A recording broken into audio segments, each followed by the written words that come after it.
So first season in Green Bay, when did you first have an inkling that the Packers were going to be the team that came and gave you the contract that the Raiders wouldn't?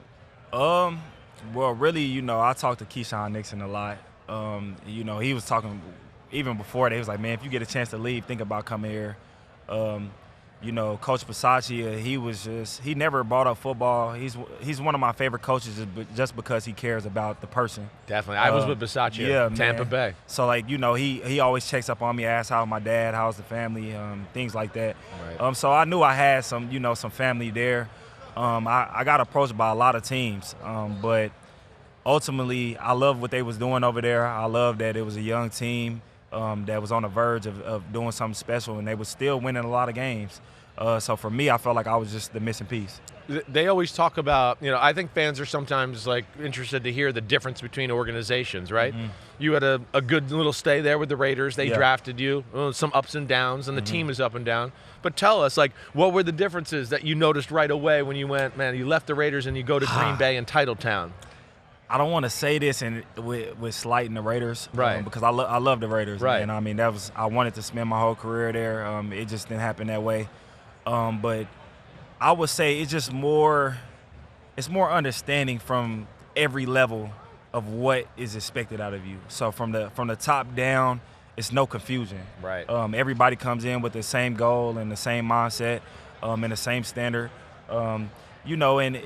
We work and we go home. My day was over most days at 3:30 instead of 6:30. Wow. Things like that, and you just had a group of guys that's really all bought into what we wanted to do. So I think that was the biggest difference. So you felt like the organization all together, and I know you're not trying to disrespect the Raiders, just felt like they were all on the same page together. Yeah, just all on the same page, man. I feel like it was we don't have an owner. Yeah. So, right. Everybody is kind of like, all right, this is all of ours. Yeah. So it's like we all on this ship together and we all got to make it work. Yeah. And I think that's the biggest difference. Yeah. Yeah. The running back market has changed dramatically. Yeah. We went from teams viewing running backs as completely interchangeable. Just go draft a guy. We won't even draft a guy. We'll get a guy undrafted, and he'll come in and get it done. Between Saquon Barkley, Derrick Henry, and you changing teams and kicking ass last year, how vindicated do you feel that the worm is turning and that people are realizing there aren't many great running backs and you better take care of them? Yeah, that's the thing, man.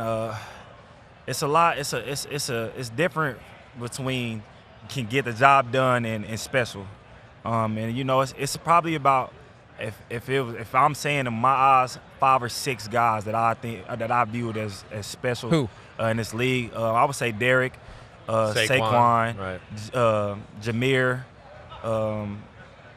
I was just with him in Atlanta. Oh, Bijan Robinson. Bijan. Right. And you got to be on that list too. I mean, I'll throw myself in there. Jonathan Taylor, maybe. JT is definitely in there too. He got paid pretty good. Kyron Williams, maybe. Kyron Williams is my favorite in the league running back right now. What about him? What about him makes you like him? First, I mean, he's small, so you wouldn't be able to think that he runs as powerful as he does, right. And he's as shifty as he is. And I mean, he plays, man, and he finds holes. He kind of reminds me of me. Really, I was just about to say, he hears me talk about him a lot. Right. Yeah, so I love his game. Right. No, okay, I got you there. Your continued growth in the NFL. There was some years where, hey, the Raiders complained about maybe you being overweight a little or a hair out of shape or whatever. As a young player, I was there. You learn how to prepare and do things differently. Who have you leaned on? What do you do to make yourself the best possible version of yourself now? I mean, I would say the only time I came in, and this is what people got to understand, football shape and working out is totally different. Yeah, it's totally different. 8-play drives, running 60 yards, and then coming back and running another 60 yards is totally different than just running 60 yards. Yeah, or lifting weights in a weight room. Yeah, whatever, and I would say that was just my last year with the Raiders, missing camp and things like that. But, people want to say, you could have came to camp, and they could have paid me. So, I mean, it's a lot of give and take of what could have happened. But I would say that's the only thing for me. I have a chef. My coach for the Raiders, actually, he's with Seattle now. Kennedy Palamalu. He always keeps up with me and makes sure I'm on the right track. He was like, man, where you weight at? What you doing to this and all this kind of things. But I mean, my whole career, man, I've played 225 to 220. So okay. like every game I've been in, I've been around that size. Right.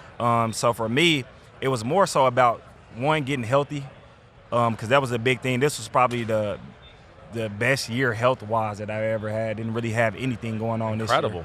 this year. And then the scheme, man.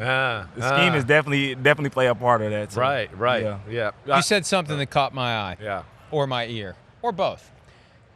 The idea that the team uses the franchise tag. You know, that's a way, and fans don't think, some people think it's still like an honor to be franchise tag. No. It's not. It's slamming the door in your face to getting a fair contract on the open market and squatting on you for less than what you could get elsewhere on a one-year contract. So that's a lever that they have under the CBA. So your response is, fine, I'm not showing up. I don't have to show up. It's not going to cost me any money. Yeah. And people get mad when the player does that. It's like, folks, you got to understand, the owners started this by using the franchise tag. Man. They started by not picking up the 5th-year option. Exactly. We go there. But exactly. you know, but the thing is, the thing that I have with fans about this topic is everybody wants the players to be loyal to the franchise.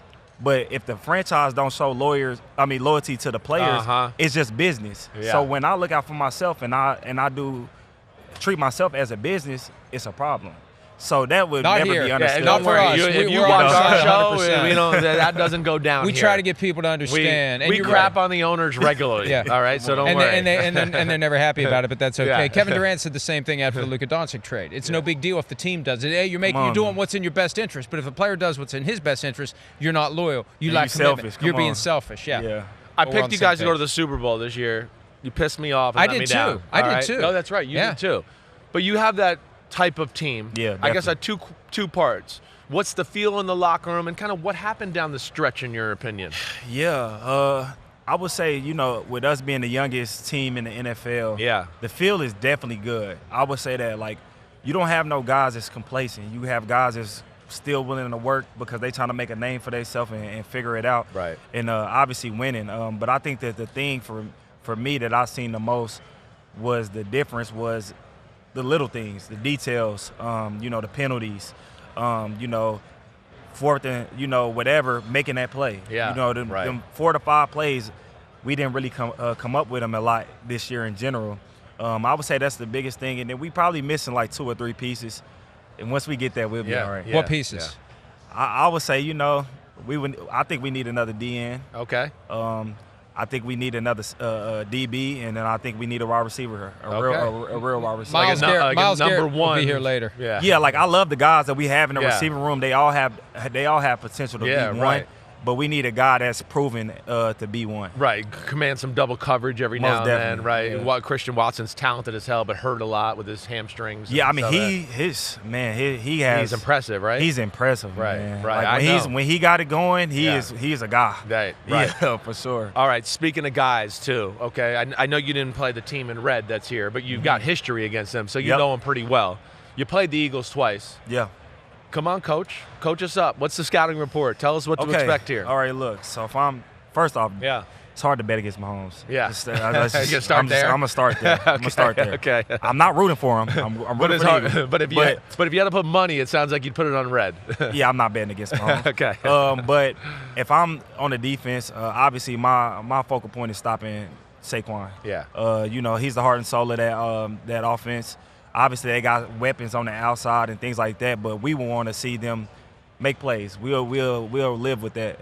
You know, obviously they have one of the, if not the best offensive line in football. Right. It starts up front. Stop the run. Yeah. Make them throw the ball. Make Jalen Hurts be special. I think he's a really good quarterback as well. But that's how you keep this game close or win this game. Yeah. They got to pick their poison, and they got to take the poison of Saquon away first. Most definitely. Yeah. Right. I just remembered the Chiefs have only lost one game that they were trying to win since Christmas Day 23 when the Raiders went in there and stole their presents, stole their turkey. You went running out of there just like you did at Lambeau and turkey. Yeah, right. Do you have any memory of that day, just like the Chiefs, like how they were reacting to that? Because I think they thought they were just going to show up and win. Yeah, it was cold that day. I remember that. Yeah, man, it was one of them games. Obviously, if you ever played in that stadium, it's electric. It was one of them games where I felt like that they didn't think that we was gonna come in there and win. It was like, all right, it's another game, we'll get it over with, figure it out. But, you know, we socked them that day. Yeah, you socked them. What's it like walking into Lambeau Field?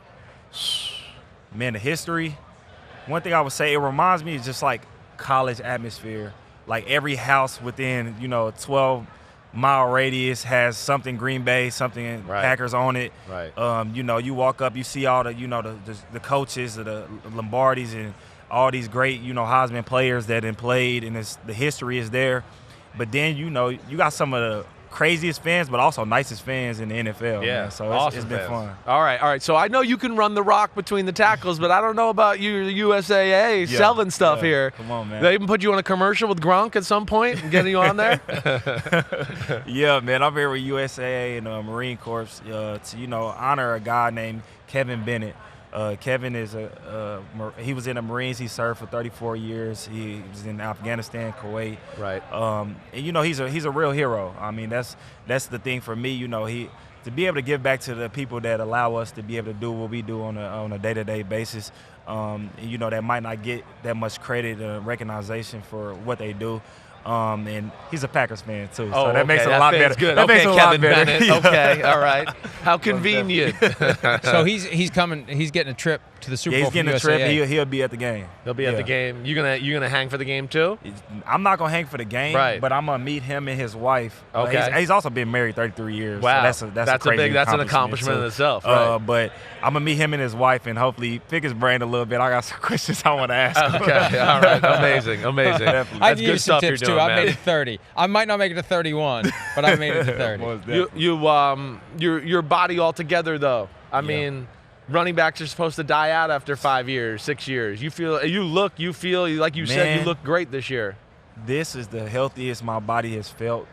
And I think this is the only season I played 17 games, maybe second. But like coming out at the end of the season, didn't have to take no time to like rest and things like that. Like I feel as good as can be. Last thing on the door, because I didn't ask you about your quarterback. I'm a Jordan Love fan. Love him. He didn't play his best this year, right? Had the injuries and all that. Mm-hmm. But kind of talk about just the team and how everybody views him.